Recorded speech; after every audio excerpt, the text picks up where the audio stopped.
70세가 넘으면 모든 게 달라집니다. 돈을 버는 게 아니라 돈이 나가는 시기가 되죠. 그런데 이상하죠. 비슷한 형편이었는데 어떤 사람은 평안하게 살고 어떤 사람은 하루아침에 무너집니다.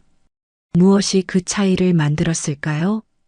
오늘은 70세 이후 사람들의 현실 속에서 그 이유를 하나씩 이야기해 보려 합니다. 첫 번째는 사기였습니다. 70세가 넘으면 돈보다 더 무서운 게 사람의 말입니다. 세상을 오래 살아왔지만 이상하게도 나이가 들수록 말 한마디가 더 깊이 파고듭니다.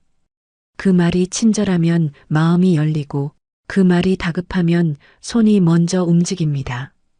요즘 세상은 사람의 마음을 읽는데 너무 능숙합니다. 컴퓨터보다 빠르고 뉴스보다 정확하게 사람의 불안을 찾아냅니다. 그 불안을 파고들어 돈을 빼앗는 게 이 시대의 새로운 범죄입니다. 전화 한 통으로 모든 게 시작됩니다. 고객님, 이상 거래가 감지됐습니다. 지금 바로 조치하지 않으면 계좌가 정지됩니다. 목소리는 부드럽고 단어 하나 틀리지 않을 만큼 정확합니다. 어르신들은 그 목소리에 안도와 공포가 동시에 섞인다고 말합니다. 순간 머릿속은 하얘지고 이걸 지금 바로 해결해야 한다는 생각만 남습니다. 손끝이 떨리는데도 계좌번호를 묻는 상대의 말이 너무 자연스럽습니다. 이제는 실제 은행원조차 그 사기꾼보다 말투가 덜 믿음직스럽다고들 하죠. 사기를 당한 사람들은 대부분 이렇게 말합니다. 탐욕이 아니라 불안이었어요. 돈을 잃을까봐, 신용이 망가질까봐, 가족에게 피해가 갈까봐 그 두려움이 판단을 가려버립니다. 하지만 사기의 무서움은 돈을 잃는데 그치지 않습니다. 그 이후의 삶이 완전히 바뀌어 버립니다. 전화벨이 울리면 심장이 두근거리고 은행 창구 앞에서도 손이 떨립니다. 아무리 친절한 안내를 들어도 이번엔 진짜일까? 라는 의심이 먼저 듭니다. 노년의 사기 피해는 단순한 재산 손실이 아닙니다. 평생 쌓아온 세상에 대한 신뢰가 무너지는 일입니다. 그래서 돈보다 마음이 더 오래 상처로 남습니다. 이런 피해를 겪은 이들은 생활 습관부터 바꿉니다. 모르는 번호는 절대 받지 않고 계좌는 두 개로 나누어 한쪽은 이체 한도를 낮춥니다. 통장 대신 현금을 봉투에 나눠 넣어두고 돈의 흐름을 눈으로 확인하려 합니다.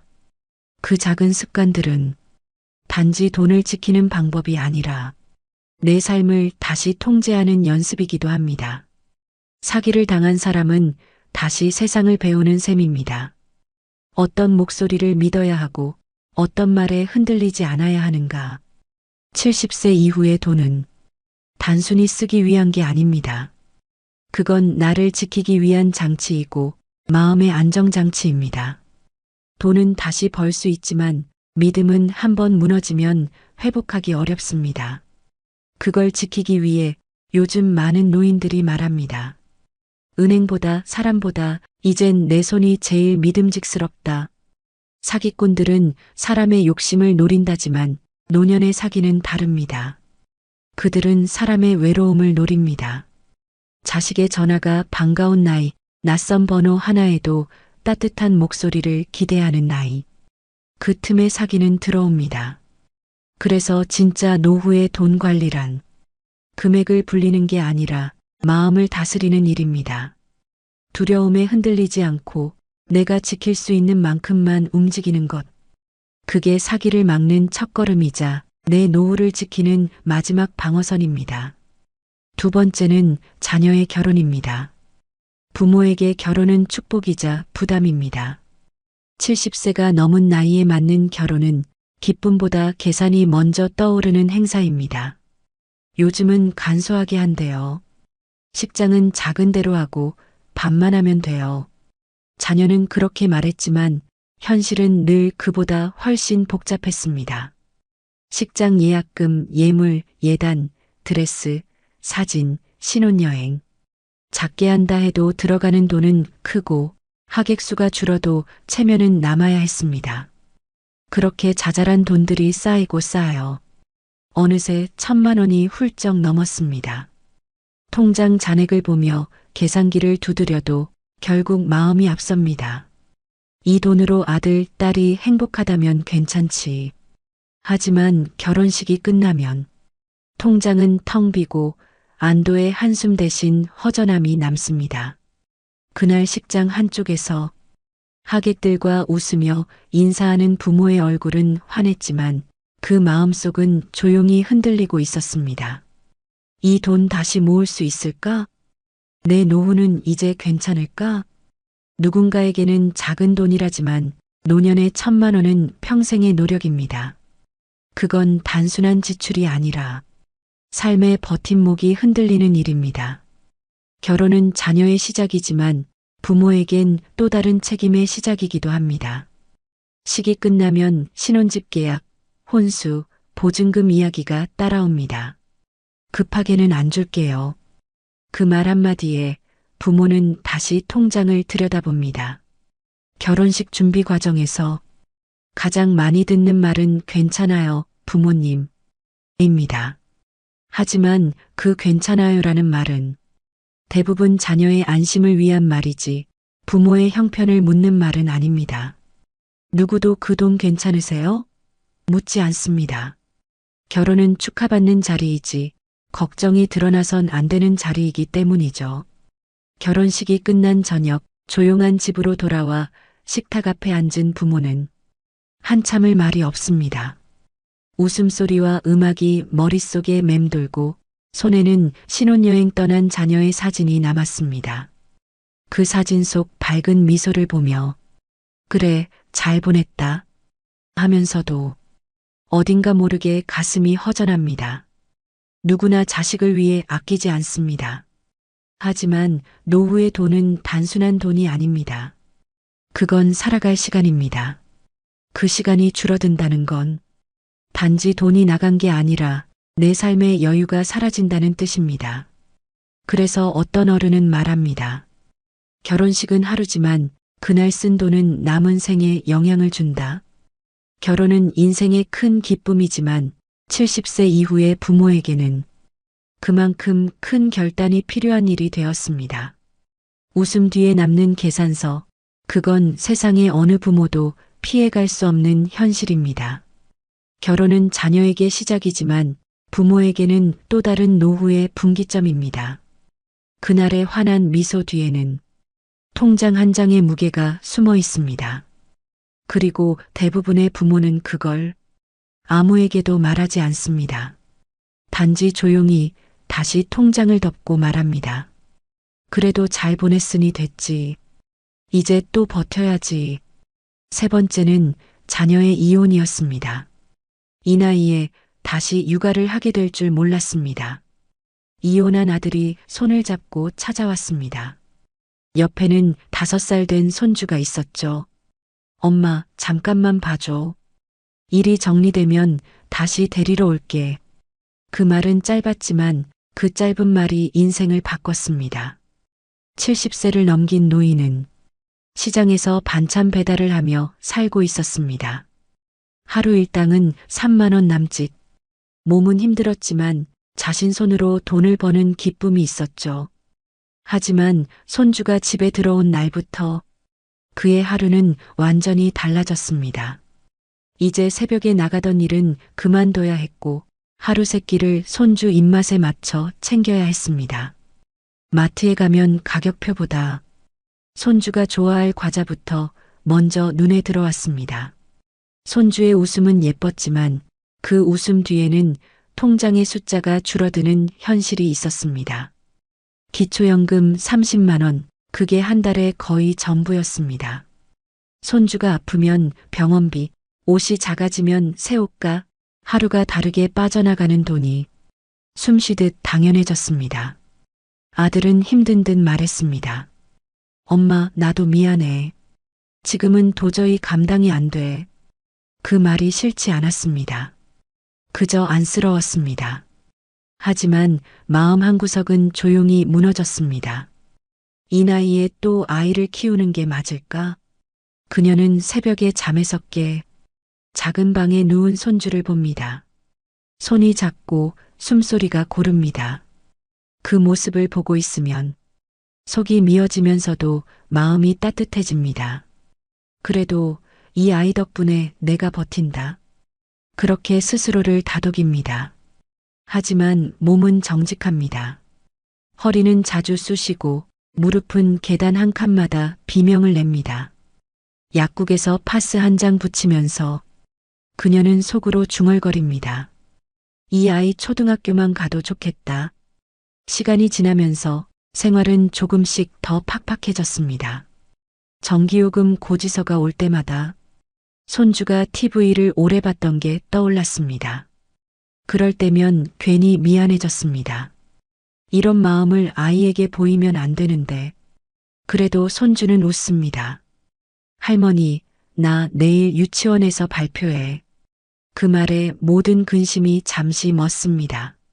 하루의 피로가 그 한마디에 녹아내립니다. 그녀는 웃으며 말합니다. 그래, 우리 멋지게 하자. 그녀는 알고 있습니다. 이 손주가 자라면 언젠가는 떠날 거라는 걸. 그때가 되면 아들도 다시 새 삶을 살겠죠. 하지만 자신은 그만큼의 시간을 잃게 됩니다. 손주의 웃음이 꺼진 밤, 가끔은 자신이 사라진 사람처럼 느껴집니다. 나는 언제부터 다시 내 삶을 살 수 있을까? 그녀는 저녁마다 작은 수첩을 펼칩니다. 마트 영수증, 병원비, 간식값. 매일 적어두지만 끝에 늘 같은 문장이 따라옵니다. 괜찮다. 그래도 오늘도 잘 버텼다. 노후의 빈곤은 돈이 없어서만 오는 게 아닙니다. 예상치 못한 책임이 찾아올 때 몸보다 마음이 먼저 무너지는 겁니다. 그래서 그녀는 말합니다. 돈이 힘든 게 아니라 다시 시작해야 하는 게 힘들어요. 이 나이에 다시 누군가를 키운다는 건 기쁨과 고통이 한 몸인 일입니다. 아이의 웃음은 위로가 되지만 그 웃음을 지키려면 자신의 노후가 조금씩 사라져갑니다.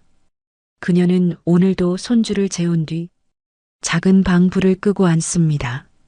밖에서는 바람 소리가 들리고 벽에 걸린 사진 속엔 젊은 시절의 자신이 웃고 있습니다. 그녀는 조용히 그 사진을 바라보며 말합니다. 그래도 이 아이가 있어 다행이야. 그래서 나는 아직도 버틸 수 있어. 70세 이후의 삶은 누구나 다시 무언가를 책임질 수 있는 나이입니다. 문제는 돈이 아니라 그 책임을 감당할 체력과 마음, 그리고 여유입니다. 그 여유가 바로 이 나이에 가장 필요한 현금의 힘입니다. 네 번째는 재난이었습니다. 뉴스에서 늘 보던 일이었는데 그 일이 내 집에서 일어날 줄은 몰랐습니다. 그날도 비가 왔습니다. 하루 종일 쏟아지던 비가 밤이 되자 점점 굵어졌습니다. 지하로 내려가는 계단에 물이 차오르기 시작했고 몇 분 뒤엔 신발장까지 잠겼습니다.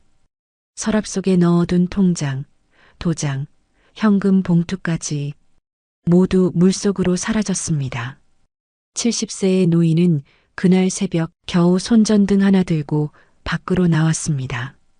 발밑에선 진흙물이 흘러내리고 집은 이미 형체를 잃어가고 있었습니다. 평생 일하며 모은 것들이 눈앞에서 떠내려가는 걸 그저 멍하니 바라볼 수밖에 없었습니다. 아침이 되자 뉴스에 어디 침수 피해라는 자막이 떴습니다. 그 이름 속에 자신의 동네가 포함돼 있었습니다. 이웃 몇 명이 찾아와 말했습니다. 그래도 다치지 않으셔서 다행이에요. 그 말이 위로였지만 마음 한편은 허무했습니다. 그래, 몸은 멀쩡하지만 이제 어디로 가야 하지? 며칠 뒤 주민센터에서 임시 거주시설을 안내받았습니다. 이불 한 채, 옷 몇 벌을 들고 들어갔지만 마음은 여전히 집에 남아 있었습니다. 내 평생 모은 게 이렇게 하루아침에 사라질 줄이야. 재난은 사람의 마음을 바꿉니다. 그전엔 통장에 찍힌 숫자를 보며 안심했지만 이제는 현금이라는 단어의 의미가 달라졌습니다. 급할 때 쓸 수 있는 돈, 손에 닿는 돈이 진짜 내 돈이라는 걸 그제야 알게 됐습니다. 보험이 있었더라면 어땠을까? 하지만 노년의 보험은 늘 늦습니다. 갱신 시기를 놓쳤고 보장 내용은 젊을 때와 달랐습니다. 보상금은 생각보다 적고 복구비는 턱없이 많았습니다. 지금은 임대 아파트에 살고 있습니다. 가구는 중고로 들여왔고 냉장고는 이웃이 쓰던 걸 물려줬습니다. 그래도 다시 밥을 해 먹고 불을 켤 수 있다는 사실이 감사했습니다. 하지만 여전히 불안은 남았습니다. 다음번엔 어떻게 하지? 이젠 진짜로 남은 돈이라도 지켜야겠다. 그 후 그는 현금을 세 부분으로 나누었습니다. 생활비, 비상금, 재난대비금. 세 번째 봉투엔 절대 손대지 말 것이라 적었습니다. 그 돈은 새로 가전 사는데도 손주의 선물에도 쓰지 않았습니다. 언제 또 닥칠지 모를 한 번의 밤을 위해 그저 그대로 두었습니다. 이웃들은 말했습니다. 노인네가 무슨 돈을 그렇게 숨겨? 그는 그저 웃었습니다. 숨기는 게 아니라 살아남으려는 거지. 그날 이후 그는 비소리가 들리면 먼저 창문을 닫습니다. 하수구를 살피고 전기 코드를 뽑고 가방 속엔 늘 손전등 하나를 넣어둡니다. 이제는 비가 무섭습니다. 비는 단지 자연이 아니라 삶의 균형을 무너뜨릴 수 있는 존재가 되었습니다. 사람들은 말합니다. 재난은 언젠가 지나간다. 하지만 그에게 재난은 아직도 현재 진행형입니다. 비 오는 날이면 젖은 집 냄새가 떠오르고 물 위에 떠내려가던 사진들이 생각납니다. 그럼에도 그는 살아갑니다. 빗소리가 창문을 때릴 때마다 그는 조용히 통장 잔액을 확인합니다. 지금 있는 이 돈으로 다시 한번 버틸 수 있을까? 그에게 현금은 단순한 돈이 아닙니다. 그건 살아남을 힘입니다. 누군가는 예금을 자산이라 부르지만 그에겐 비상금이 생명줄이었습니다. 그 돈이 있어야 밥을 먹고 이불을 사고 다시 삶을 시작할 수 있었습니다. 홍수는 그에게서 많은 걸 빼앗아갔지만 한 가지를 남겨줬습니다. 돈의 진짜 의미. 그건 여유가 아니라 생존입니다. 그리고 그는 오늘도 말합니다. 이젠 통장보다 내 손에 쥔 현금이 더 믿음직하다. 언제 세상이 다시 흔들릴지 모르니까. 다섯 번째는 마지막 순간의 이야기입니다. 사람은 누구나 언젠가 떠납니다. 하지만 준비된 사람과 그렇지 않은 사람의 마지막은 놀라울 만큼 다릅니다. 70세를 넘기면 몸이 먼저 변합니다. 혈압약, 당뇨약, 통증약이 식탁 위에 자리 잡고 병원은 일상이 됩니다. 하루 두세 번 약을 챙겨 먹는 게 이제는 자연스러운 습관이 되죠. 병원비는 생각보다 빠르게 늘어납니다.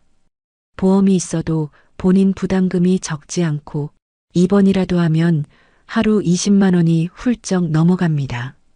간병인을 부르면 하루 10만 원, 한 달이면 300만 원이 넘습니다. 요양병원에 들어가면 월 200만 원대, 좋은 곳은 400만 원을 요구합니다. 그 돈은 대부분 자식이 준다고 믿지만 현실은 다릅니다. 자식도 자기 생활이 있고 손주 학원비에 대출까지 떠안은 세대입니다.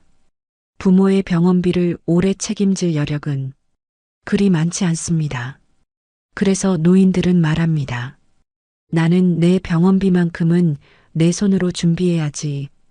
그 말 속엔 체념이 아닌 다짐이 담겨 있습니다. 병이 깊어지면 돈은 생각보다 빠르게 사라집니다. 요양비, 약가, 간병비, 한 달, 두 달이 지나면 평생 모은 돈이 눈 녹듯 줄어듭니다. 그렇게 아껴온 통장이 마지막엔 장례를 위한 비용이 됩니다. 평균 장례비는 1천만 원 안팎, 화장장 예약, 납골당 안치비, 음식값, 부의금 정산. 요즘엔 카드도 안 받는 곳이 많고 모두 현금으로 처리해야 합니다. 남은 가족은 말합니다. 그래도 어머니가 미리 준비해 두셔서 다행이에요.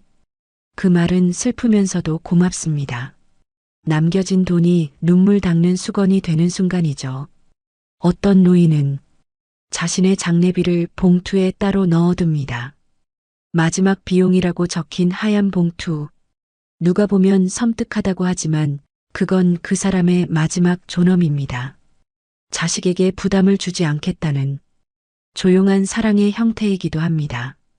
사람은 떠날 때 물건보다 정리된 마음을 남겨야 한다고 합니다. 하지만 현실은 마음보다 돈이 먼저입니다. 돈이 없으면 마음을 나눌 시간도 여유도 사라집니다. 그래서 어른들은 말합니다. 돈이 행복을 사주진 않지만 불행을 막아주긴 하더라. 의료비, 간병비, 장례비는 노후의 마지막 세 가지 파도입니다. 누구도 피할 수 없지만 준비한 사람만이 넘어갈 수 있습니다. 어떤 이들은 그 나이에 무슨 준비냐고 말합니다. 하지만 70세는 끝이 아니라 남은 생을 지키는 마지막 구간입니다. 그 구간에서 필요한 건 거창한 재산이 아닙니다. 손에 잡히는 현금, 급할 때 꺼낼 수 있는 돈, 그게 인생의 균형을 지켜줍니다. 돈은 언젠가 사라지지만 준비의 흔적은 남습니다. 그 흔적이 자식에게는 배움이 되고 가족에게는 평온이 됩니다. 노인은 오늘도 조용히 통장을 열어봅니다. 의료비 봉투, 생활비 봉투, 장례비 봉투. 각각의 봉투에는 삶의 단어들이 적혀 있습니다. 살기 위한 돈, 버티기 위한 돈, 그리고 마지막, 떠나기 위한 돈. 그는 봉투를 가지런히 정리하며 중얼거립니다. 이젠 걱정 없다. 이 돈이면 마지막까지 내 힘으로 갈 수 있겠지. 그 말에는 슬픔이 아니라 평온이 담겨 있습니다. 현금은 단순한 돈이 아니라 마지막까지 스스로를 지킬 수 있는 존엄의 도구이기 때문입니다. 그리고 그렇게 또 하루가 지나갑니다. 통장 속 숫자는 그대로지만 마음속 불안은 조금 덜해졌습니다. 그게 바로 노후의 현금이 꼭 필요한 진짜 이유입니다. 6번째는 숫자가 말하는 현실입니다. 통계청 자료에 따르면 부부 기준 최소 생활비는 월 240만 원, 적정 생활비는 약 336만 원 수준이라고 합니다. 이건 그럭저럭 사는 삶과 조금은 여유 있는 삶의 경계선이죠. 하지만 이 숫자는 어딘가 비현실적으로 들립니다. 통계 속의 삶은 늘 일정하고 예상 가능한 지출만을 전제로 합니다. 그러나 실제 노후의 삶은 그보다 훨씬 불규칙하고 더 예민합니다. 월세가 조금만 올라도 병원 한 번 다녀와도 생활비의 균형은 바로 흔들립니다. 전기요금과 난방비는 해마다 달라지고 식료품 가격은 계절마다 변합니다. 오늘은 버틸만 했지만 내일은 불안해지는 게 노후의 일상입니다. 통계가 말하는 240만 원은 살아만 가는 비용입니다. 그 안에는 병원비도 손주에게 건네는 용돈도 갑작스러운 고장 수리비도 들어있지 않습니다. 즉, 현실은 언제나 숫자보다 큽니다. 노인들이 가장 자주 하는 말이 있습니다. 이번 달은 괜찮았는데 다음 달이 걱정이야. 이건 단순한 푸념이 아닙니다. 그만큼 돈의 흐름이 일정하지 않다는 뜻입니다. 한 달은 병원비, 한 달은 수도세, 그 다음 달은 손주 생일, 이렇게 돌발 지출이 반복되면 예산은 금세 무너집니다. 실제 통계에서도 60대 이상 가구의 3가구 중 1가구는 적자를 본다는 결과가 있습니다. 즉, 연금과 근로소득을 합쳐도 지출을 다 감당하지 못한다는 뜻이죠. 그래서 현금이 필요합니다. 예금이 아니라 급할 때 꺼낼 수 있는 실제 돈 말입니다. 통장은 마음의 거울입니다. 잔액이 안정적으로 유지될 때 사람은 마음이 편해집니다. 하지만 숫자가 줄어들면 마음의 여유도 함께 사라집니다. 그때부터는 돈의 크기보다 돈이 언제 빠져나갈까가 더 큰 두려움이 됩니다. 노후에 돈은 많고 적음이 문제가 아닙니다. 흐름이 멈추는 순간 삶의 리듬이 무너집니다. 그래서 노인들에게 필요한 건 돈을 더 버는 법이 아니라 돈을 오래 지키는 법입니다. 현금은 그 흐름의 완충제입니다. 연금이 며칠 늦게 들어와도 예상치 못한 병원비가 생겨도 지갑 속 현금이 있으면 당황하지 않습니다. 그 돈은 마음을 진정시키고 상황을 정리할 여유를 줍니다. 어떤 노인은 말합니다. 지금 가진 돈으로는 오래 못 버텨도 손에 쥔 현금이 있으면 마음이 덜 떨려. 이 말엔 진실이 있습니다. 노후의 불안은 숫자가 아니라 감정의 문제입니다. 그 감정을 붙잡아주는 게 바로 현금입니다. 통계는 숫자를 말하지만 삶은 그 사이의 빈틈에서 흔들립니다. 그 빈틈을 메워주는 게 바로 손에 잡히는 돈, 현금입니다. 그게 있을 때 사람은 덜 불안하고 하루가 조금 더 평온해집니다. 그래서 노후의 돈은 단순히 자산이 아닙니다. 그건 마음의 약이고 내일을 견디게 하는 진통제입니다. 은행의 숫자는 멀지만 내 손에 있는 현금은 가깝습니다. 그리고 노년의 평온은 그 가까운 돈에서 시작됩니다. 7번째는 준비의 기준입니다. 전문가들은 한 목소리로 말합니다. 노후의 비상금은 1,000만 원으로는 부족하다.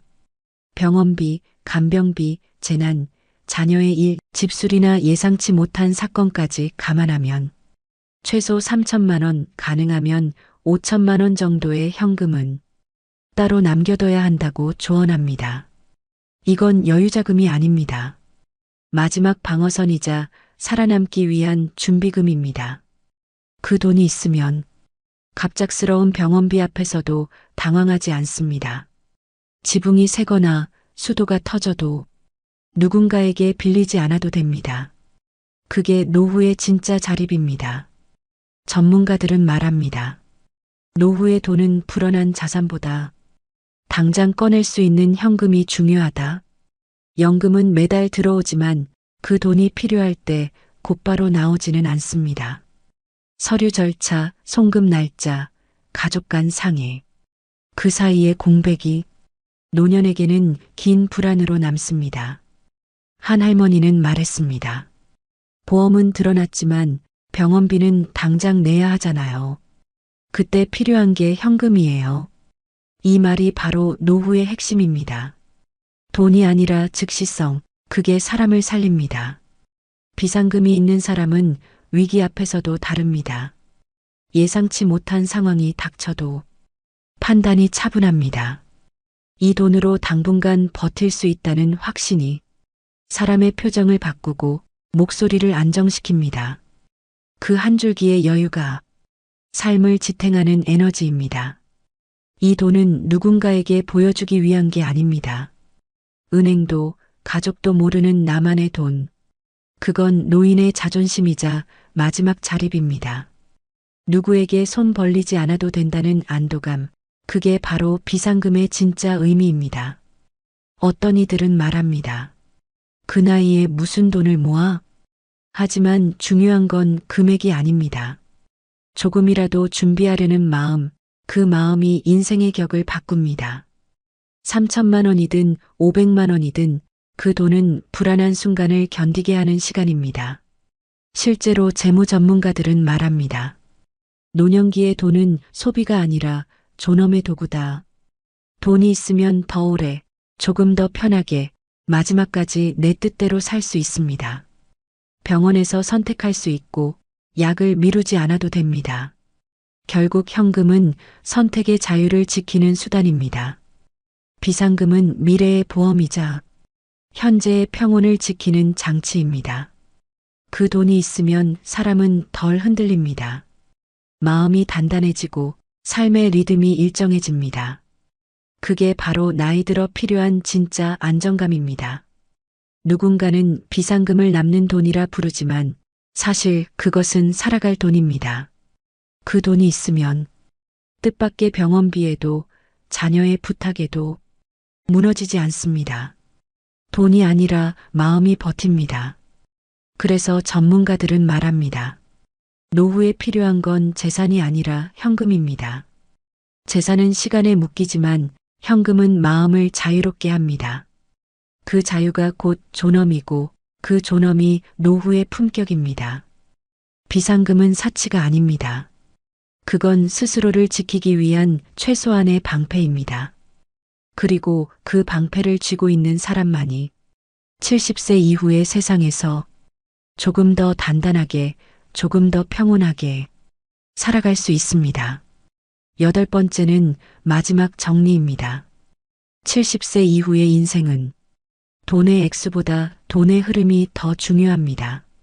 매달 얼마를 버느냐보다 급할 때 바로 꺼낼 수 있는 돈이 있느냐가 노후를 지켜줍니다. 노인은 말합니다. 돈이 많을 땐 몰랐는데 이제는 10만 원이 얼마나 큰 돈인지 알아요. 그 말에는 단순한 체념이 아니라 삶의 진실이 담겨 있습니다. 노후의 돈은 크지 않아도 됩니다. 다만 그 돈이 지금 나를 살게 하는 힘이면 됩니다.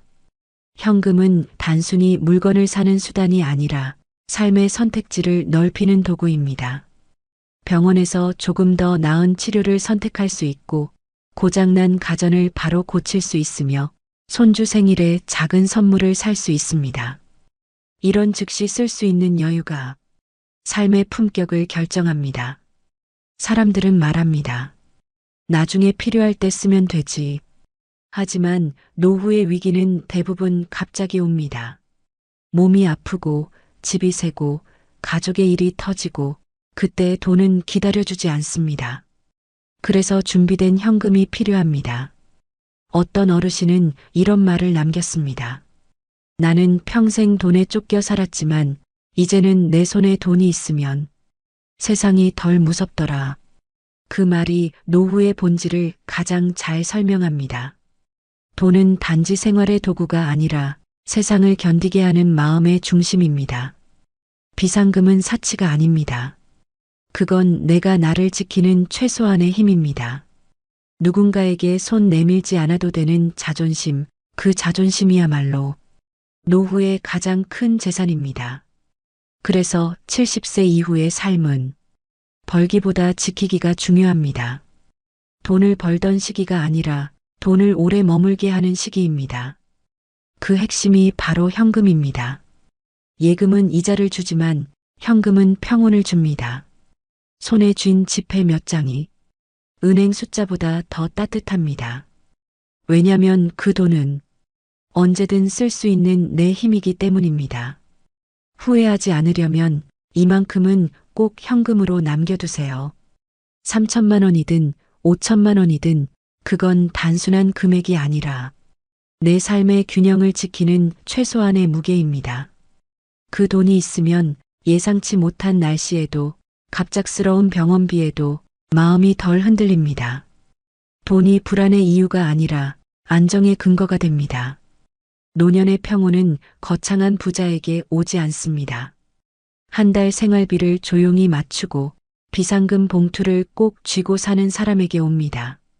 오늘 하루가 평범하더라도 그 평범함을 지켜주는 건 바로 당신 손에 쥔 그 돈입니다. 그래서 마지막으로 이 말을 남깁니다. 70세 이후의 삶은 돈보다 마음이 중요하다. 하지만 그 마음을 지켜주는 건 결국 현금이다. 65세 국민연금 95만 원.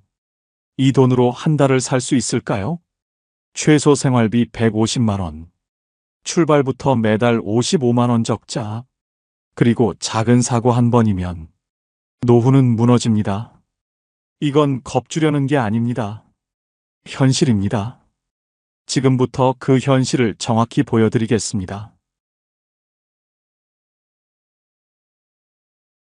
국민연금 95만 원. 많은 분들이 평생 성실하게 납부하고 받게 되는 금액입니다. 그런데 이 숫자를 처음 들었을 때 어떤 생각이 드셨나요? 생각보다 적다. 아니면 그래도 뭐 있으니 다행이다. 솔직히 말씀드리겠습니다. 이 금액을 처음 확인하는 순간 많은 분들이 당황합니다. 40년 가까이 매달 빠짐없이 냈는데 고작 이 정도라니. 하지만 당황은 여기서 끝이 아닙니다.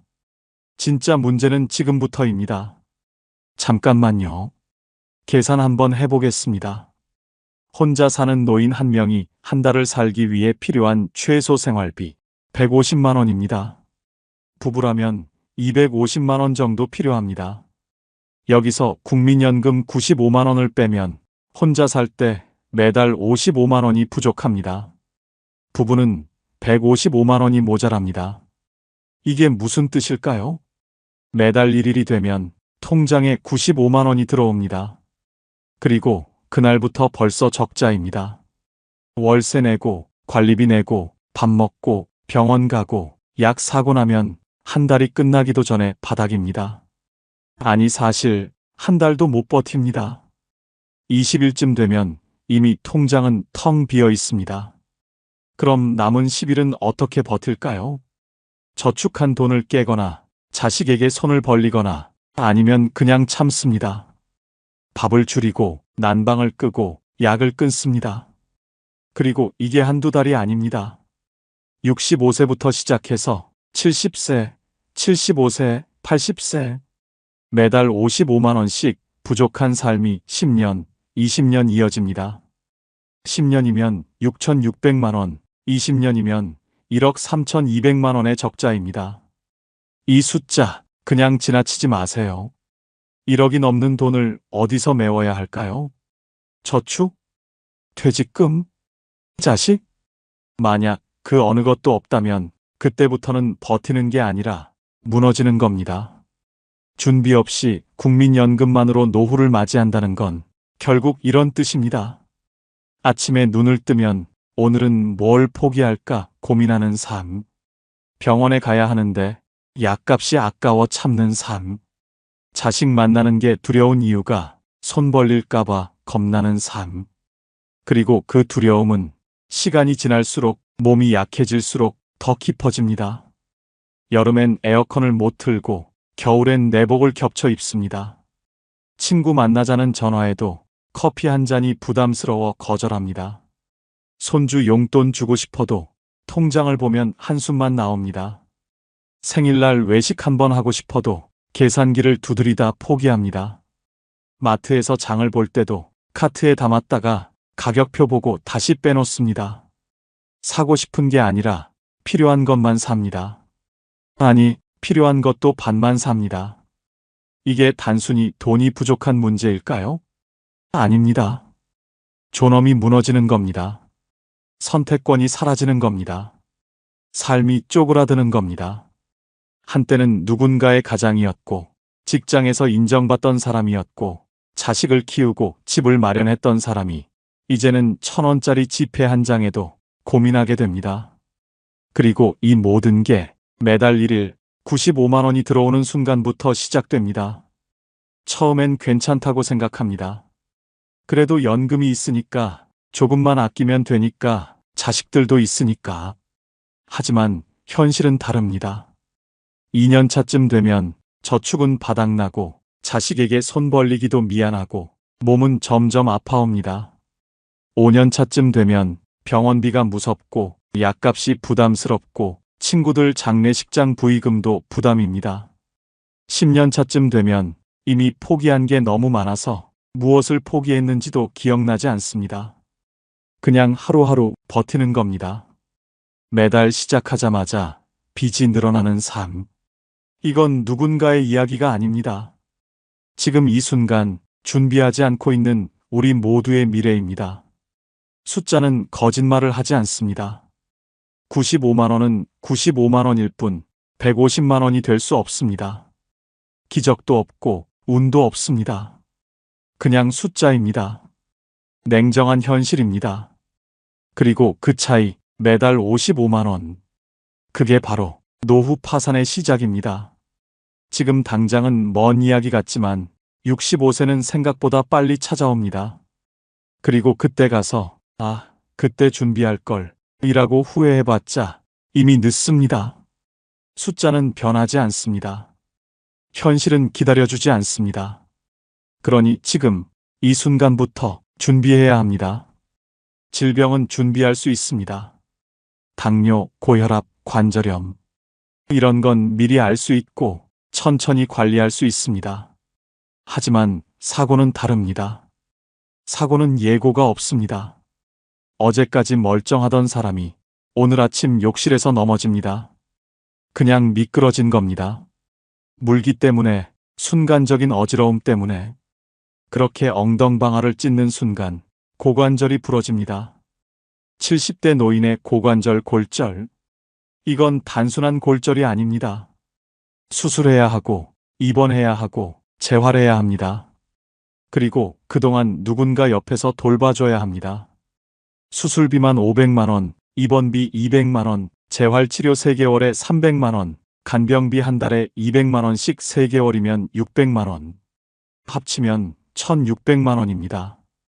욕실에서 미끄러진 것 한 번에 1600만 원이 사라집니다. 보험 있습니다. 하지만 보험금은 실제 들어간 돈의 절반도 안 됩니다. 비급여 항목은 보험 적용이 안 되고 간병비는 아예 본인 부담입니다. 결국 통장에서 빠져나가는 건 1000만 원이 넘습니다. 그리고 이건 욕실 낙상 이야기일 뿐입니다. 어느 날 갑자기 찾아오는 뇌졸중은 어떨까요? 아침에 일어났는데 한쪽 팔다리에 힘이 없습니다. 말이 어눌해지고 시야가 흐려집니다. 119를 부르고 응급실로 실려갑니다. CT 찍고 MRI 찍고 혈전 용해제 투여하고 중환자실에 입원합니다. 골든타임 안에 조치했다면 다행이지만 그래도 후유증은 남습니다. 한쪽 팔을 쓰기 힘들고 걷는 게 불편하고 말도 예전 같지 않습니다. 재활치료가 시작됩니다. 6개월, 1년, 길게는 2년. 물리치료, 작업치료, 언어치료. 하나에 몇만 원씩, 일주일에 3번씩 몇 개월을 다녀야 합니다. 그리고 집에서도 누군가 계속 돌봐줘야 합니다. 혼자 화장실도 못 가고, 밥도 혼자 못 먹고, 옷도 혼자 못 입습니다. 간병인을 쓰면 한 달에 200만 원, 가족이 돌보면 그 가족은 직장을 그만둬야 합니다. 뇌졸중 한 번에 2천만 원에서 3천만 원이 들어갑니다. 보험이 있어도 마찬가지입니다. 비급여는 본인 부담, 간병비도 본인 부담. 통장은 순식간에 바닥납니다. 그리고 이런 일은 예고 없이 찾아옵니다. 작은 교통사고도 마찬가지입니다. 횡단보도를 건너다가 방향을 틀던 차에 스쳐 넘어집니다. 그 자리에서는 괜찮다고 일어났지만 집에 오니 허리가 아픕니다. 다음 날 병원에 가니 압박골절이라고 합니다. 수술까지는 안 해도 되지만 보조기를 차고 몇 달을 안정해야 합니다. 일상생활이 불가능합니다. 누워만 있어야 하고 혼자서는 아무것도 못합니다. 병원비, 약가, 보조기가, 통원 치료비, 택시비, 간병비. 작은 사고 하나에 몇백만 원이 나갑니다. 그리고 이 모든 게 한순간입니다. 아침에 멀쩡하게 일어났는데 저녁에는 병원 침대에 누워 있습니다. 어제까지 혼자 다 하던 사람이 오늘부터는 누군가의 도움 없이는 아무것도 못합니다. 그리고 통장에서는 매일 돈이 빠져나갑니다. 질병은 천천히 옵니다. 조금씩 신호를 보냅니다. 그래서 준비할 시간이 있습니다. 하지만 사고는 다릅니다. 한순간에 옵니다. 준비할 시간도 없습니다. 그냥 당합니다. 그리고 당하고 나면 이미 늦습니다. 노후에 큰 병 걸릴까봐 두렵다고요? 아닙니다.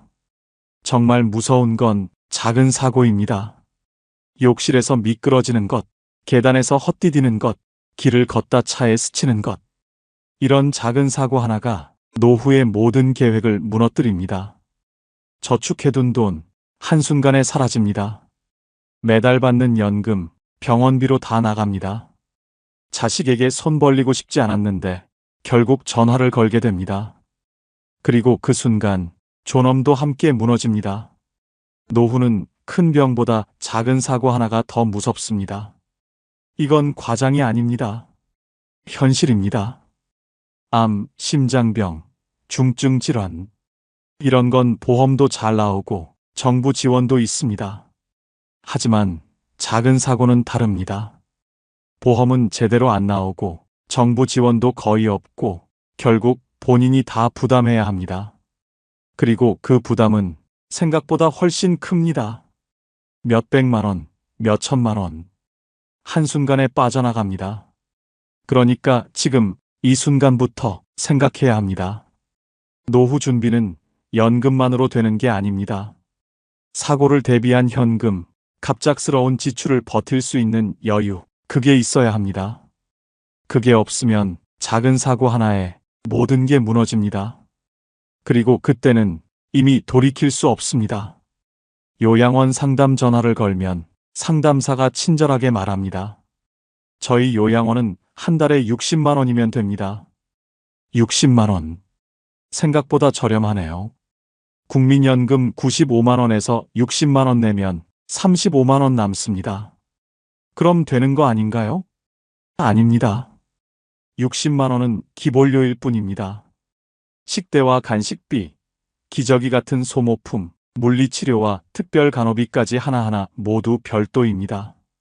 하나씩 더하다 보면 한 달에 250만 원에서 300만 원이 나옵니다. 처음 들었던 60만 원은 뭐였죠? 물어보면 이렇게 답합니다. 아, 그건 정부 지원 받으시는 기초수급자 기준이에요. 일반 어르신은 해당 안 되세요. 그제야 알게 됩니다. 60만 원은 나와는 상관없는 숫자였다는 걸. 실제로 내야 하는 돈은 국민연금 95만 원의 3배가 넘는다는 걸. 그럼 어떻게 해야 할까요? 요양원은 포기하고 집에서 돌봅니다. 제가 요양 서비스를 신청하면 요양보호사가 하루 몇 시간 와줍니다. 하지만 그것도 충분하지 않습니다. 하루 4시간 돌봐주면 나머지 20시간은 누가 돌볼까요? 결국 가족입니다. 며느리가, 딸이, 아들이 직장을 그만두고 집으로 들어옵니다. 처음엔 괜찮다고 생각합니다. 우리 부모님인데 몇 달 정도야 내가 돌보지 뭐. 하지만 몇 달이 지나고 1년이 지나면 상황은 달라집니다. 매일 기저귀를 갈고 식사를 도와주고 화장실을 돕고 목욕을 시키고 약을 챙기고 밤에도 몇 번씩 깹니다. 하루 24시간이 온전히 돌봄에 쓰입니다. 그 사이 직장은 잃었고 경력은 끊겼고 소득은 사라졌습니다. 배우자와의 관계도 틀어지고 자녀들과도 시간을 보내지 못하고 친구들과도 연락이 끊깁니다.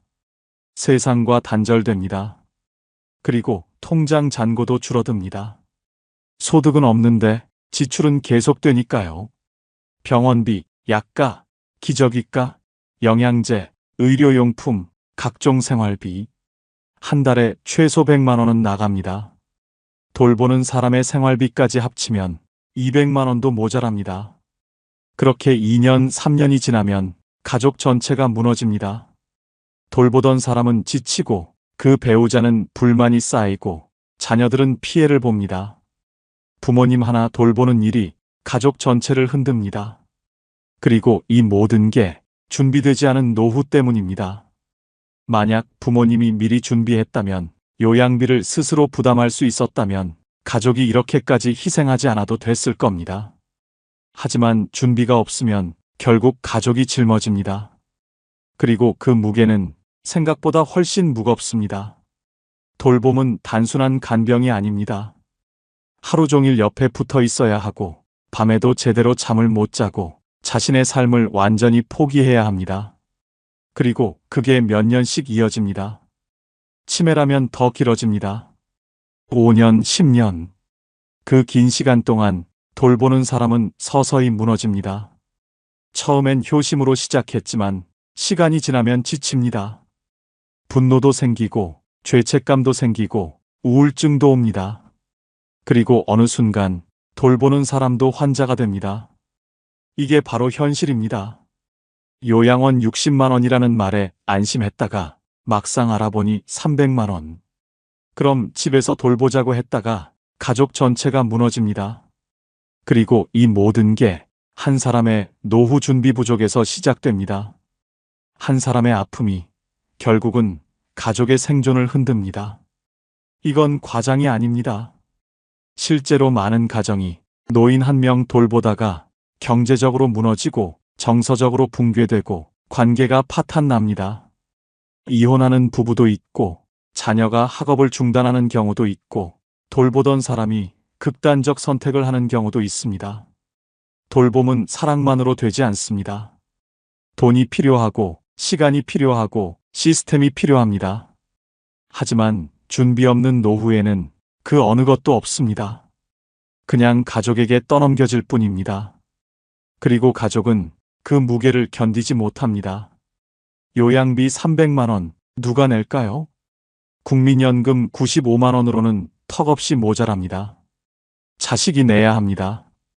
하지만 자식도 자기 생활이 있습니다. 집 대출, 자녀 교육비, 생활비. 그런데 거기에 부모님 요양비까지 더해지면 버틸 수가 없습니다. 결국 요양원은 포기하고 집으로 모십니다. 그리고 그때부터 가족의 삶이 멈춥니다. 누군가는 직장을 그만두고 누군가는 꿈을 포기하고 누군가는 관계를 잃습니다. 이게 돌봄의 현실입니다.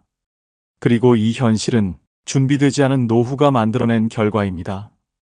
지금 당장은 괜찮을 것 같습니다.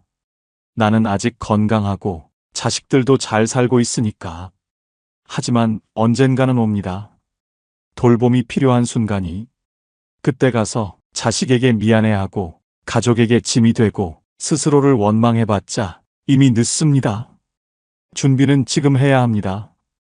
요양비를 스스로 부담할 수 있는 돈, 가족에게 짐이 되지 않을 수 있는 여유, 그게 있어야 합니다. 그게 없으면 결국 가족이 무너집니다. 그리고 그 무너짐은 돈의 문제를 넘어서 관계의 파괴로 이어집니다. 노후 준비할 때 우리는 주로 이런 것들을 계산합니다. 월세, 식비, 병원비, 공과금. 하지만 노후에는 눈에 보이지 않는 지출이 있습니다. 그리고 그게 생각보다 훨씬 큽니다. 65세가 되면 갑자기 시간이 많아집니다. 직장도 없고 할 일도 없고 그냥 집에 있습니다. 처음 한두 달은 괜찮습니다. 하지만 석 달쯤 지나면 외로워집니다. 그렇게 1년, 2년 지나면 우울해집니다. 그리고 그 우울함을 견디기 위해 돈을 쓰기 시작합니다. 치매 예방센터 한 달에 15만 원, 복지관 프로그램 5만 원, 노인정 커피와 간식 10만 원, 문화센터 강좌 5만 원. 다 합치면 한 달에 35만 원입니다. 외로움을 견디기 위한 비용입니다. 나이가 들수록 마음도 약해집니다. 작은 일에도 불안하고 혼자 있으면 두렵고 밤이면 잠도 안 옵니다. 정신건강의학과 상담 한 달에 10만 원. 약 5만 원, 수면제 3만 원. 다 합치면 한 달에 18만 원입니다. 그리고 여기에 물리치료 12만 원, 안경 30만 원, 임플란트 100만 원, 보청기 200만 원. 다 건강보험 적용 안 되는 항목들입니다. 친구 만나려면 교통비, 경조사 있으면 부조금, 손주 있으면 용돈. 한 달에 20만 원은 기본입니다. 정부 지원은 기초생활수급자나 차상위계층에게만 갑니다. 국민연금 95만 원 받으면 그 어디에도 해당 안 됩니다. 지원은 못 받고 비용은 다 본인 부담입니다. 한 달에 최소 50만 원에서 100만 원입니다. 국민연금 95만 원에서 생활비 빼고 병원비 빼고 이런 숨은 비용까지 빼면 남는 게 없습니다. 외로움은 감정의 문제가 아니라 결국 통장의 문제로 돌아옵니다. 외로움을 방치하면 우울증이 오고 치매가 빨리 오고 건강이 급격히 나빠집니다. 그럼 결국 더 큰 병원비가 나갑니다. 외로움을 관리하는 것도 결국 건강관리입니다. 그리고 건강관리는 돈입니다. 노후를 무너뜨리는 건 큰 비용이 아니라 한 달에 10만 원, 20만 원, 30만 원씩 조금씩 빠져나가는 작은 비용들입니다. 그게 쌓이면 1년에 수백만 원입니다. 그리고 그 돈은 미리 계획할 수도 없고 줄일 수도 없습니다. 왜냐하면 그건 살기 위해 필요한 돈이니까요. 그 돈이 없으면 집에만 있고 사람 만나지 못하고 치매는 빨리 오고 우울증에 시달립니다. 그건 삶을 포기하는 겁니다. 노후 준비는 단순히 생존 비용만 준비하는 게 아닙니다. 살아가기 위한 비용, 외로움을 이겨내기 위한 비용, 최소한의 존엄을 지키기 위한 비용까지 준비해야 합니다. 그러니까 지금 계산할 때 눈에 보이는 비용만 계산하지 마세요. 보이지 않는 비용도 함께 계산하세요. 그게 최소 한 달에 50만 원, 많으면 100만 원입니다. 국민연금 95만 원으로는 생활비도 모자란데 여기에 숨은 비용까지 더하면 이미 파산입니다. 그리고 그 파산은 조용히 찾아옵니다. 조금씩 매달 빠져나가다가 어느 날 돌아보니 통장이 텅 비어 있습니다. 그리고 그때는 이미 돌이킬 수 없습니다. 많은 분들이 이렇게 생각합니다. 국민연금이 있으니까 괜찮겠지. 정부에서 뭐라도 해주겠지. 기초연금도 있잖아. 과연 그럴까요? 국민연금 지금은 받고 있습니다. 하지만 이 제도가 앞으로도 계속 유지될까요? 전문가들은 말합니다. 국민연금 기금 2055년쯤 고갈된다고. 지금 40대, 50대 분들이 막 연금 받기 시작할 무렵입니다. 물론 정부는 말합니다. 개혁하겠습니다. 지속 가능하게 만들겠습니다. 하지만 개혁이 뭔가요? 보험료는 올리고 받는 금액은 줄이는 겁니다. 지금도 95만 원 받아서 모자란데 앞으로는 더 적게 받을 수도 있습니다. 그럼 어떻게 살까요? 건강보험도 마찬가지입니다. 병원비, 약값, 검사비, 건강보험 덕분에 많이 줄어든다고 생각하시죠? 맞습니다. 지금은요. 하지만 본인 부담률이 계속 올라가고 있습니다. 10년 전만 해도 MRI 찍으면 5만 원 정도였습니다. 지금은 10만 원 넘습니다. 비급여 항목도 점점 늘어납니다. 좋은 약, 새로운 치료, 최신 검사, 다 비급여입니다. 그럼 결국 본인이 내야 합니다. 건강보험이 있어도 실제로 내는 돈은 점점 늘어납니다. 그리고 나이 들수록 병원 갈 일은 더 많아지는데 부담은 점점 커집니다. 기초연금은 어떨까요? 지금 한 달에 약 33만 원 정도 받습니다. 33만 원. 이 돈으로 뭘 할 수 있을까요? 쌀 한 포대 사고, 공과금 내고, 그러면 끝입니다. 월세? 못 냅니다. 병원비? 모자랍니다. 생활비? 턱없이 부족합니다. 그냥 보조금일 뿐입니다. 이걸로 살 수는 없습니다. 그리고 기초연금도 다 받는 게 아닙니다. 소득이 일정 수준 이상이면 못 받습니다. 국민연금 95만 원 받으면서 기초연금도 받을 수 있을까요? 경우에 따라 다릅니다. 받아도 깎여서 받습니다. 전액을 못 받습니다. 그럼 결국 국민연금 95만 원이 전부입니다. 그리고 그 95만 원으로 한 달을 살아야 합니다. 정부 제도를 믿을 수 있을까요? 솔직히 말하면 불확실합니다. 국민연금 고갈 전망, 건강보험 본인 부담 증가, 기초연금 지급 기준 변경. 언제든 바뀔 수 있습니다. 지금 받는 금액이 10년 후에도 똑같이 받을 수 있다는 보장이 없습니다. 오히려 줄어들 가능성이 더 큽니다. 그럼 우리는 어떻게 해야 할까요? 제도를 믿지 말라는 게 아닙니다. 제도는 분명히 도움이 됩니다. 하지만 제도만으로는 충분하지 않습니다. 국민연금 95만 원, 기초연금 33만 원, 다 합쳐도 128만 원입니다. 최소 생활비 150만 원에도 모자랍니다. 그리고 이건 지금 기준입니다. 10년 후, 20년 후에는 물가가 더 올라 있을 겁니다. 그때 가서 지금보다 더 적은 연금 받으면서 더 비싼 물가 감당하며 살아야 합니다. 가능할까요? 불가능합니다. 제도는 보조일 뿐입니다. 기본은 있어야 하지만 그것만으로는 안 됩니다. 결국 나를 지켜주는 건 준비된 현금입니다. 통장에 있는 돈, 매달 들어오는 돈, 급할 때 쓸 수 있는 돈. 그게 있어야 합니다. 연금 고갈되면 어떡하냐고 걱정만 하고 있을 게 아니라 지금부터 내 돈을 준비해야 합니다.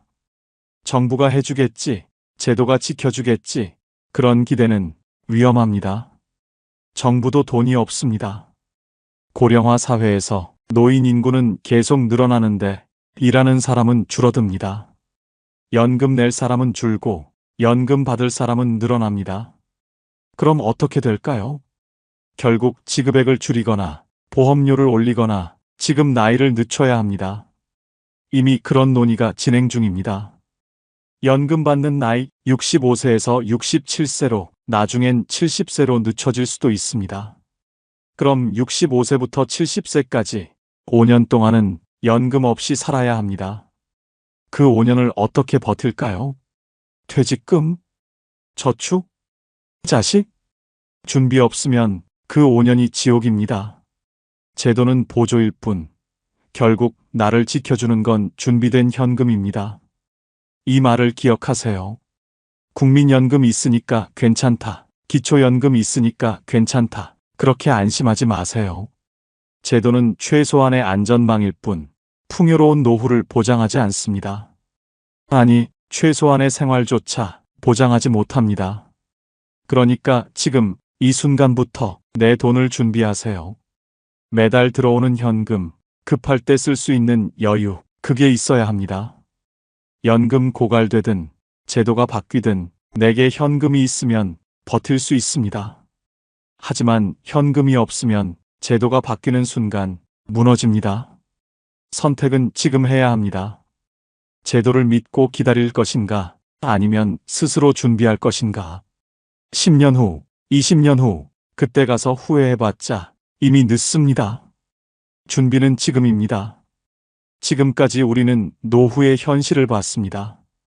국민연금 95만 원으로는 부족하고 작은 사고 하나에 무너지고 요양비는 가족을 짓누르고 외로움조차 돈이 들고 제도는 불확실합니다. 그럼 대체 어떻게 해야 할까요? 답은 의외로 단순합니다. 매달 들어오는 돈, 현금 흐름입니다. 많은 분들이 노후 준비하면서 이렇게 생각합니다. 통장에 1억 있으면 되겠지. 퇴직금 5천만 원 있으니까 괜찮겠지. 과연 그럴까요? 통장에 1억이 있다고 칩시다.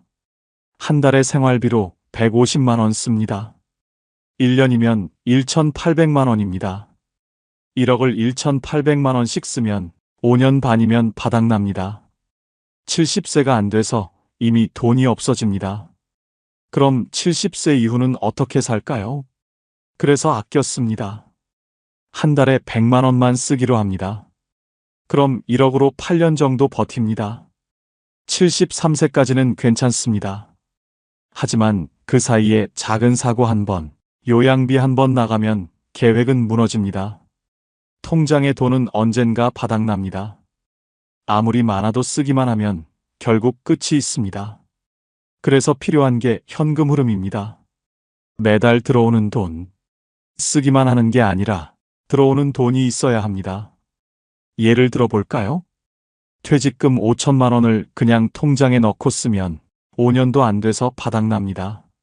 하지만 그 5천만 원을 현금 흐름으로 바꾸면 어떨까요? 3천만 원은 안정적인 채권에 연 4% 이자 나오면 1년에 120만 원, 한 달에 10만 원입니다. 1천만 원은 배당주에 연 5% 배당받으면 1년에 50만 원, 한 달에 약 4만 원입니다. 1천만 원은 부동산 리츠나 소형 상가 투자 같은 간접 부동산에 한 달에 5만 원에서 10만 원 정도 수익이 나옵니다. 다 합치면 한 달에 약 20만 원에서 25만 원입니다. 국민연금 95만 원에 이 수익 25만 원을 더하면 한 달에 120만 원입니다. 여기에 작은 일이라도 해서 한 달에 30만 원만 더 벌면 150만 원이 됩니다. 최소 생활비가 나옵니다. 이게 바로 현금 흐름입니다. 큰 수익이 아니어도 괜찮습니다. 한 달에 20만 원, 30만 원이라도 꾸준히 들어오면 그게 쌓입니다. 반대로 현금 흐름 없이 통장에 5천만 원만 있으면 3년도 안 돼서 바닥납니다. 그럼 그 이후는 국민연금 95만 원으로만 살아야 합니다. 매달 55만 원씩 부족한 삶입니다. 현금 흐름이 있는 사람과 없는 사람의 차이는 하늘과 땅 차이입니다. 노후 준비의 답은 단순합니다. 매달 들어오는 돈입니다. 큰 목돈이 중요한 게 아닙니다. 물론 목돈도 필요합니다. 하지만 더 중요한 건 그 목돈을 어떻게 현금 흐름으로 바꾸느냐입니다. 퇴직금 1억 받으면 그걸 그냥 통장에 넣고 조금씩 쓸 것인가, 아니면 그걸로 이자 나오는 채권 사고, 배당 나오는 주식 사고, 부동산 리츠에 투자할 것인가. 선택의 문제입니다. 그리고 그 선택이 10년 후, 20년 후의 삶을 결정합니다. 연금과 보험은 기초일 뿐입니다. 없으면 안 되지만 그것만으로는 부족합니다. 진짜 노후를 지켜주는 건 매달 들어오는 현금입니다. 그게 20만 원이든 30만 원이든 50만 원이든 꾸준히 들어오면 버틸 수 있습니다. 하지만 그게 없으면 아무리 통장에 돈이 많아도 언젠가는 바닥납니다. 그리고 그때는 이미 늦습니다. 지금부터 준비하세요. 어떻게 하면 매달 돈이 들어올 수 있을지. 안정적인 채권, 배당 주는 주식, 부동산 리츠, 소형 상가 투자, 소규모로 할 수 있는 일. 뭐든 좋습니다. 중요한 건 매달 들어온다는 겁니다. 그게 10만 원이든 20만 원이든 하나씩 쌓이면 나중에는 큰 힘이 됩니다. 50대부터 시작하면 65세까지 15년입니다. 15년이면 충분히 준비할 수 있습니다. 매달 조금씩 저축하고 퇴직금 모으고 그걸로 현금 흐름 만들면 65세부터는 평생 돈이 들어옵니다. 준비하지 않으면 국민연금 95만 원이 전부입니다.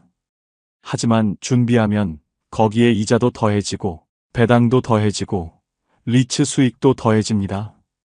이게 준비의 차이입니다. 노후는 얼마를 모았느냐가 아니라 얼마가 들어오느냐로 결정됩니다. 통장에 1억 있어도 들어오는 돈 없으면 5년 만에 바닥납니다. 하지만 통장에 5천만 원밖에 없어도 그걸로 만든 현금 흐름이 매달 30만 원씩 들어오면 평생 버팁니다. 원금은 그대로 두고 수익만 쓰는 겁니다. 그러니까 지금 고민하세요. 어떻게 하면 매달 돈이 들어올 수 있을지. 그게 노후 준비의 핵심입니다. 그리고 그 준비는 지금 시작해야 합니다. 10년 후가 아니라 지금입니다. 지금 시작하는 사람과 나중에 시작하는 사람의 차이는 상상 이상으로 큽니다. 지금 시작하면 15년 동안 차곡차곡 쌓을 수 있습니다. 하지만 나중에 시작하면 시간이 부족합니다. 그리고 시간이 부족하면 결국 준비가 부족해집니다. 노후 파산은 피할 수 없는 운명이 아닙니다. 단, 지금부터 준비하는 사람에게만 예외가 주어집니다. 매달 들어오는 돈, 현금 흐름. 이게 답입니다. 같은 회사에서 일했던 두 사람이 있습니다. 둘 다 퇴직금 5천만 원 받았습니다. 둘 다 국민연금 95만 원 받습니다. 10년 후 75세가 된 두 사람의 삶은 어떨까요? 씨는 지금 작은 원룸에 혼자 살고 있습니다. 아침에 일어나면 냉장고를 먼저 확인합니다. 뭘 먹을 수 있을까 계산하면서요. 친구들 전화가 와도 잘 안 받습니다. 밥 먹자는 말이 부담스럽습니다. 계산할 때 눈치 보는 게 싫어서요. 손주 생일이 다가오는데 용돈을 못 줍니다. 통장에 돈이 없습니다. 퇴직금 5천만 원, 5년 전에 다 썼습니다. B씨는 지금 손주들과 여행 중입니다. 제주도 3박 4일 다녀오는 길입니다. 여행 경비 100만 원 부담 없이 냈습니다. 통장에는 여전히 4천만 원이 남아있고 매달 이자와 배당으로 35만 원씩 들어옵니다. 같은 출발선이었는데 왜 이렇게 다를까요? 차이는 50대에 만들어졌습니다. 씨는 50대에도 여전히 주는 것에 익숙했습니다. 자식 결혼 비용은 당연히 부모 몫이라 생각했고 집 장만까지 손을 보탰습니다. 손주가 태어나자 용돈을 쥐어줬고 친구들과는 골프와 여행을 즐겼습니다. 결국 모은 돈은 거의 없었습니다. 퇴직할 때까지 모은 돈이 퇴직금 5천만 원 뿐이었습니다. B씨는 50대부터 준비했습니다. 자식 결혼 비용은 최소한만 지원하고 집 장만은 자식 스스로 하도록 했습니다. 골프는 끊었고 여행도 줄였습니다. 대신 매달 50만 원씩 저축했습니다. 10년 동안 6천만 원을 모았고 퇴직금 5천만 원 합쳐서 1억 1천만 원이 됐습니다. 이 돈을 그냥 통장에 넣지 않았습니다. 절반은 안정적인 채권에 나머지는 배당주와 리츠에 투자했습니다. 매달 30만 원에서 40만 원씩 수익이 들어왔습니다. 그리고 생활비도 구조 조정했습니다. 65세 이후부터는 집을 줄였습니다. 큰 아파트에서 작은 아파트로 이사하고 차도 처분했습니다. 월세 나가던 큰 집에서 작은 전세로 옮겼습니다. 그렇게 생활비를 한 달에 150만 원에서 120만 원으로 줄였습니다. 씨는 생활비를 줄이지 않았습니다. 65세 이후에도 여전히 큰 집에 살면서 한 달에 150만 원씩 썼습니다. 국민연금 95만 원으로는 부족해서 매달 통장에서 55만 원씩 꺼내 썼습니다. 1년이면 660만 원, 3년이면 약 2천만 원. 거기에 병원비, 갑작스러운 지출까지 더해지니 5년 만에 퇴직금 5천만 원이 바닥났습니다. 70세가 되자 씨는 막막했습니다. 통장은 비었고 들어오는 건 연금 95만 원뿐. 생활비를 줄여야 했지만 이미 늦었습니다. 집을 줄이려 해도 이사 비용이 없었고 차를 팔아도 얼마 안 됐습니다. 결국 자식에게 손을 벌렸습니다. 한 달에 50만 원씩 지원받기 시작했습니다. B씨는 70세에도 여유가 있었습니다. 통장에는 여전히 5천만 원이 남아 있었고 매달 수익은 계속 들어왔습니다. 국민연금 95만 원에 투자 수익 35만 원, 작은 일로 버는 20만 원까지 합치면 한 달에 150만 원이 됐습니다. 생활비 120만 원 쓰고도 30만 원이 남았습니다. 그 돈으로 손주 용돈도 주고 친구들과 밥도 먹고 가끔 여행도 갔습니다. 씨와 B씨의 차이는 뭘까요? 특별한 재능이나 운이 아닙니다. 50대부터 시작한 작은 준비였습니다. 매달 50만 원 저축, 생활비 구조 조정, 소규모 투자 습관. 이 세 가지가 10년 후, 20년 후를 완전히 바꿔놨습니다. 준비의 유무가 노후의 품격을 갈라놓습니다. 품격이라는 게 거창한 게 아닙니다. 자식에게 손 벌리지 않고 하고 싶은 것 하고 아플 때 걱정 없이 병원 가고 친구 만나 밥 먹고 손주 용돈 주는 것. 이게 품격입니다. 그리고 이 품격은 준비한 사람에게만 주어집니다. 씨는 친구들 연락을 피합니다. 밥 먹자는 말에 부담을 느낍니다. 계산할 때마다 통장 잔고를 걱정해야 하니까요. 손주가 오면 반갑지만 동시에 미안합니다. 용돈 줄 여유가 없으니까요. 자식들한테 매달 50만 원씩 받습니다. 고맙지만 미안합니다. B씨는 친구들과 자주 만납니다. 밥값 내는 게 부담스럽지 않습니다. 손주 생일이면 용돈 10만 원씩 줍니다. 기분 좋게 줍니다. 자식들한테 오히려 용돈을 줍니다. 명절 때마다 50만 원씩. 이게 준비의 차이입니다. 같은 회사, 같은 연봉, 같은 퇴직금. 출발은 똑같았습니다. 하지만 50대의 선택이 달랐고 그 선택이 70대의 삶을 완전히 바꿔놨습니다. 지금 50대라면 아직 늦지 않았습니다. 15년이 남았습니다. 매달 50만 원씩 저축하면 65세까지 9천만 원이 됩니다. 퇴직금 5천만 원 합치면 1억 4천만 원입니다. 이 돈을 현금 흐름으로 바꾸면 매달 40만 원에서 50만 원씩 들어옵니다. 국민연금에 더하면 한 달에 145만 원입니다.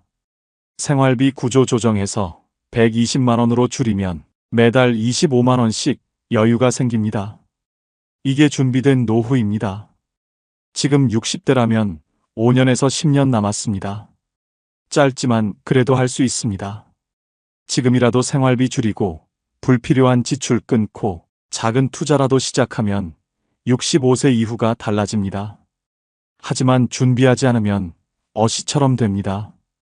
통장 바닥나고 자식에게 손 벌리고 친구 만나는 것도 부담스럽고 미안함 속에서 살게 됩니다. 노후의 품격은 돈으로 사는 게 아닙니다. 준비로 만드는 겁니다. 50만 원씩 저축하고 생활비를 30만 원 줄이는 것, 그리고 작은 투자를 시작하는 것. 이런 작은 준비들이 쌓여서 10년 후, 20년 후 완전히 다른 삶을 만듭니다. 지금 당장은 불편할 수 있습니다. 골프 끊고 여행 줄이고 저축하는 게 힘들 수 있습니다. 하지만 10년 후에는 고맙게 됩니다. 그때의 작은 불편이 지금의 여유를 만들었으니까요. 준비하지 않으면 10년 후에 후회합니다. 그때 골프 치고 여행 다닌 게 지금 이 고통을 만들었다고. 하지만 그때는 이미 늦습니다. 선택은 지금 해야 합니다. 지금의 작은 불편을 선택할 것인가, 아니면 10년 후에 큰 고통을 선택할 것인가. 준비한 사람의 70대는 여유롭습니다. 준비하지 못한 사람의 70대는 비참합니다. 그 차이를 만드는 건 지금 이 순간의 선택입니다. 작은 준비가 큰 차이를 만듭니다. 그리고 그 차이는 노후의 품격을 완전히 바꿔놓습니다.